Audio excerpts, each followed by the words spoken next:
This is the BlackMagic Pocket Cinema Camera 4K with the Metabones Ultra Speedbooster. And this is the BlackMagic Pocket Cinema Camera 6K with no speed booster. Let's see what all the fuss is about.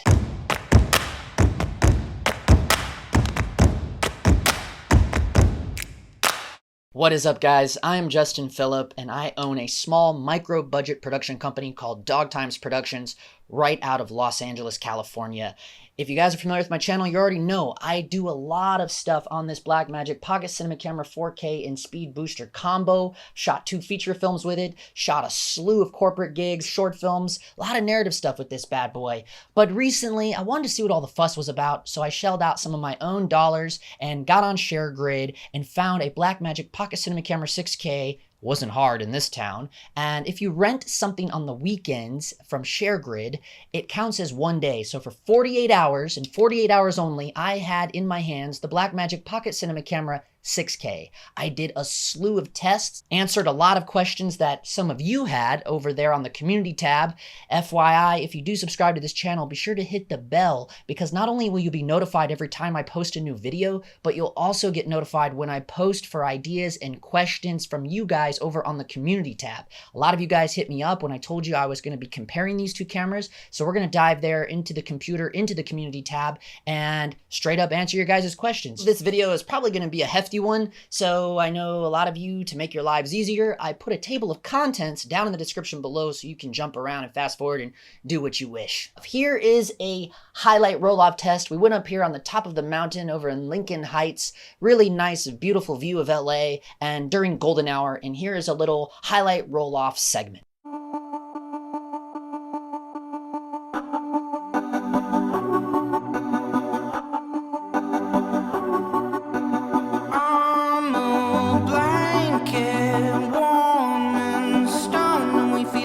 We've been like this for most of our lives now, and I'm a taker, would transform like the meat off the bone. We've been like this for most of our lives now.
We're going to dive in right now to the computer and look at the Pocket 6K versus the Pocket 4K with the Ultra Speed Booster versus Pocket 4K with the XL Speed Booster, and then with a dummy adapter, with just a Foca dummy adapter. And the results are pretty astounding. Let's check that out now.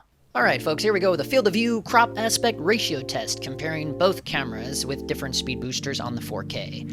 First up, of course, is the Pocket 6K. We're looking at the highest resolution this camera has to offer. 6K resolution, Blackmagic RAW 3:1. We're looking down the barrel of a Zeiss Contax full-frame 50mm lens set to key at f2.8. No real color grading going on here, just slapped on the Buttery Films Rec 709 V3 LUT. Here we are looking at the Pocket 4K, same lens, but now on a dummy adapter on the Pocket 4K at 4K DCI resolution, Blackmagic RAW 3:1. And here's the same exact setup, but now we've swapped out that dummy adapter for a Metabones Ultra Speedbooster at 4K DCI resolution on the Pocket 4K 3:1. And now, same exact setup, but now we're looking at that same lens on a Metabones XL Speedbooster at 4K DCI resolution. Just for reference, we'll jump back and show you the Pocket 6K at its full 6K BRAW 3:1 resolution.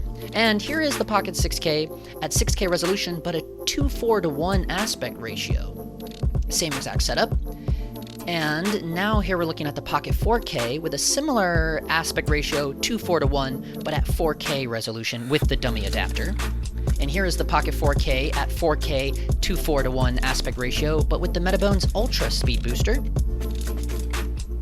And here is that same exact setup on the Pocket 4K, 4K resolution at 2:4:1 aspect ratio, but with the Metabones XL. And just for reference, back to the Pocket 6K at its 2:4:1 aspect ratio. Now here's kind of its own standalone. This is the Pocket 6K at 5.7K resolution, but at a 17:9 aspect ratio. BlackMagic RAW 3:1, of course. Nothing really to compare here, just wanted to show this.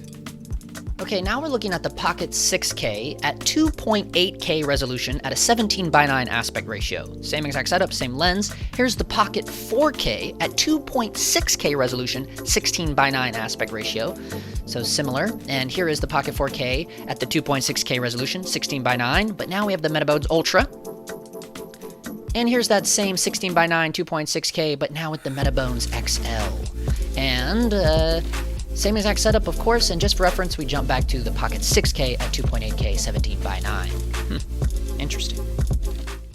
I mean, it is going to be hard for you guys to compare and look at this stuff, so I also uploaded over on my Vimeo. I'll put a link to the Vimeo video down in the description below, and it should be a little bit better and not as hardcore as a compression for you guys to look at. One of the exact reasons why I steered away from the 6K, as soon as I heard that you can't record 4K DCI RAW in the Pocket 6K camera, I was a little confused. I'm like, that's strange to me. 4K only available in ProRes. Now we're going to do a quick ProRes comparison between the two cameras, looking at different variations, and we're in the same setup and the same lens as before. Here we go, the Pocket 6K shooting at its highest resolution that it can go in ProRes, 4K DCI on the Pocket 6K. Now here we are with the Pocket 4K with the dummy adapter, 4K DCI ProRes. Here's the Pocket 4K with the Metabones Ultra Speedbooster in 4K DCI ProRes. Here is the Pocket 4K with the Metabones XL Speedbooster in 4K DCI ProRes. Here we go, back to the Pocket 6K. Now we're in Ultra HD. I like to call it fake 4K. This is in ProRes. Now we're on the Pocket 4K with the dummy adapter in Ultra HD ProRes. Here is the Pocket 4K with the Metabones Ultra in Ultra HD ProRes. And the Pocket 4K Metabones XL Ultra HD ProRes. Now we're in the Pocket 6K in normal 1080 HD ProRes. And here is the Pocket 4K with the dummy adapter in 1080p HD ProRes, super punched in. And the Pocket 4K with the Metabones Ultra Speedbooster in 1080 HD ProRes. And here's the Pocket 4K Metabones XL Speedbooster in 1080p HD ProRes. Just for reference, we jump back to the Pocket 6K. We're looking at 1080p HD ProRes. So you're not available to get any form of 4K or even HD or Ultra HD in RAW. None of those are available in RAW. Those options are only available in ProRes, and that's all that's available in ProRes. So you can't shoot in anything higher than 4K in ProRes. So that's a very strange limitation.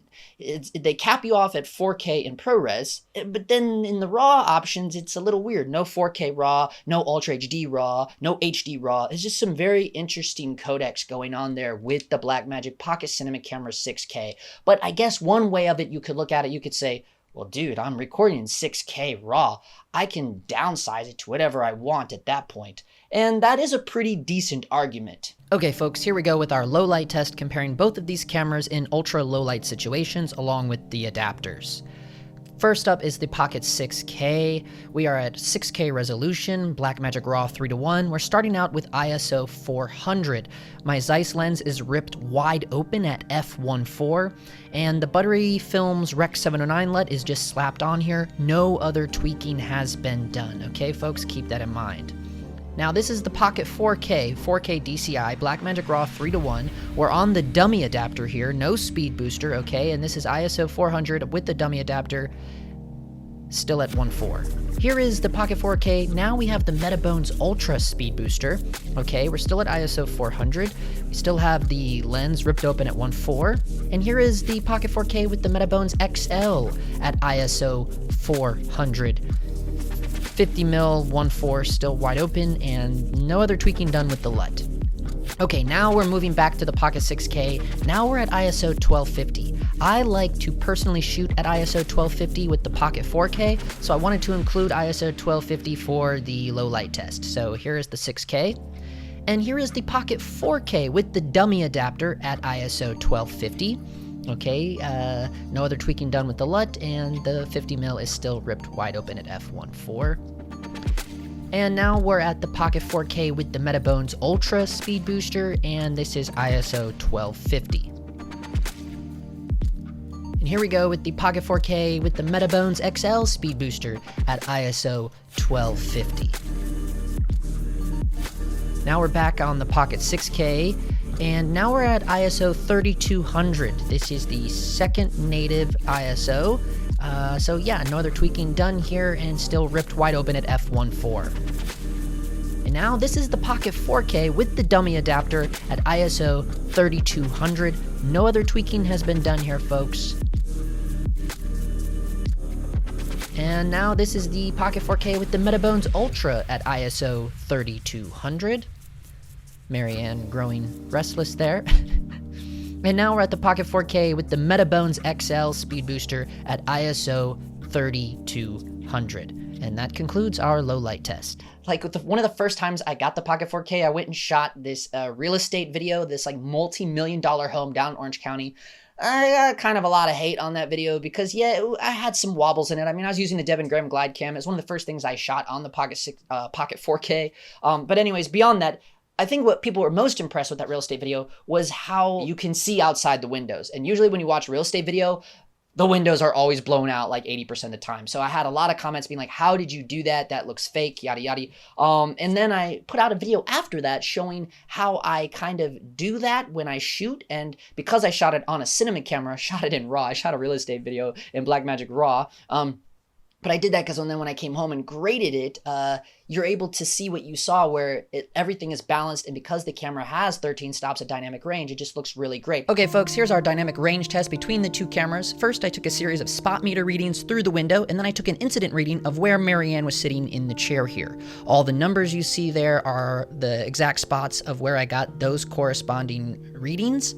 And then on the inside, on an incident reading, I was getting an f2.8 where she was sitting. However, you don't want to expose for that because then you would be completely blown out outside. So I found a nice middle ground and went with f4. And here you can see we are preserving a lot of detail.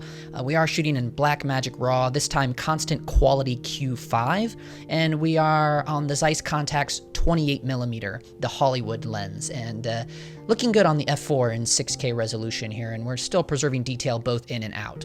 Now here we are on the Pocket 4K with the Metabones Ultra. This time we are at an f5.6 because the Metabones Speedbooster does give us an extra stop of light. However, the LUT wasn't doing us a whole lot of favors in terms of how it was dealing with the highlights, so I wanted to show you the film log footage right here, and if we were to take our time in DaVinci, we could actually preserve a lot of those highlights outside even more. Okay folks, now we're going to compare the vintage Zeiss lenses we've been looking at with the more modern workhorse, the very popular Sigma Art 18-35 f1.8. Here it is. This is the Sigma Art on the Pocket 6K. All the same settings, literally. I just threw the Sigma Art on and set it at 35mm and put the f-stop at the same f-stop all the other lenses were at, which was f2.8. And this is in 6K resolution, 3:1. And now here it is side by side with the Contax Zeiss 50mm set to f2.8. And to me, it's a no-brainer. All day long, I would choose the Zeiss lenses every day of the week. Her skin tones look way better, she has more of a 3D pop, and the Zeiss lens actually even looks brighter. Okay, this is the resolution test. This isn't an ideal situation, but it definitely could be real-world scenario. This isn't charts, so this is Marianne's hair. I times in 300 times here. We're looking at the Pocket 6K. This is full 6K resolution at BlackMagic RAW 3:1. And here is the Pocket 4K with the Metabones Ultra, but full resolution 4K DCI, BlackMagic RAW 3:1, punched in 300 times. And here is the Pocket 6K, now 12 to 1, punched in 300 times. And here is the 4K, 12 to 1, punched in 300 times. Not ideal situation, but I think it is more real world than looking at some charts. And I know it's not ideal because of the YouTube compression. Okay, folks, so I know how everyone has the Samsung T5 SSD. This is the 500 gig one. So I've put this into the camera just so we can get an idea of how much time you could get on your 6K camera with your Samsung T5. So we formatted the Samsung. And as you see here, I'm going to change it to Blackmagic RAW, constant bitrate 3 to 1 at full 6K, and we can get 15 minutes on a 500 gig T5. The 7 minutes is our 256 gig CFast. Then let's say, okay, how much can we get on my 500 gig SSD at 5 to 1? At 5 to 1, you can get 25 minutes, so now we're getting better at full 6K. 8 to 1, we can get 41 minutes. And on 12 to 1, on full 6K, we can get 61 minutes on our 500 gigabyte T5 SSD. Okay, and then we can drop down. As we go down here, let's look if we wanted to do 3 to 1, 6K, 24 to 1. So this is an interesting ratio here. And there you get 20 minutes of 6K, 24 to 1. Now as you notice, it's a windowed sensor. We can also have a censored window, and we look at this as we do our crop sensor test. We can do 5.7K, 17 by 9, and there we can get 18 minutes, 3 to 1. And with our 3.7K anamorphic at 3 to 1, we can do 28 minutes on our T5 500 gig SSD. And if we want to do 2.8K, 17 by 9, we can get 74 minutes on our Samsung T5 SSD. So not too bad. I think most people are going to live at this 5 to 1. And even if you want to do full 6K at 5 to 1, you can get 25 minutes on your T5. Now, if you wanted to try out constant quality at full 6K, we could do Q0. So let's see, Q0 at full 6K, you can get 15 minutes on the SSD versus 3 to 1. Well, it's the same. At least with the 4K, they were showing in the charts where Q0 gets you a little higher. If you want to do full 6K at Q5, you can get 61 minutes. So yeah, that's kind of what you're looking at there, folks, in terms of file sizes. And just for giggles, let's look at ProRes 4K DCI, and there you can get 36 minutes. Yep. But like I said, I think most people are going to play in 5 to 1. And yeah, I would probably just do the maxed out 6K. So you're living at 25 minutes. 25 minutes on your 500 gig T5 SSD. Oh, there you have it. I hope this was beneficial to you. I hope you maybe saw a few things, learned a few new things. Hopefully, I know there's already a ton out about these two cameras specifically. But yeah, I just wanted to get my hands on it. Be on the lookout for that spec commercial. I'm kind of pumped about it. I mean, from its very conceiving, I wrote the script and shot it all within 48 hours. It was kind of like my own personal 48-hour film competition. So you guys know how I like to be on the ball, on top of doing all these tests. So it was a very, very busy weekend. And I still have the camera, so we're in the same weekend here.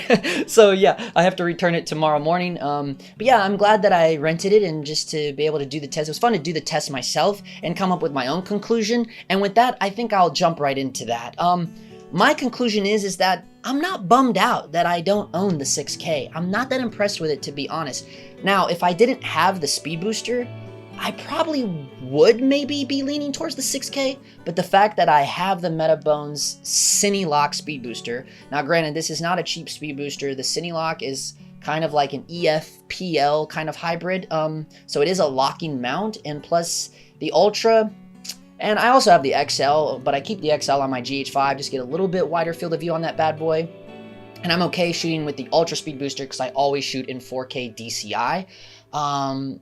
So yeah, it's only like a 0.1 or 2 difference between the Ultra and the XL. It's very hard to tell, as you could tell in the test there. But yeah, I mean, dude, it's so much brighter with the Speedbooster, way wider field of view. I mean, for me, it's a no-brainer. I'm not that impressed with the 6K camera.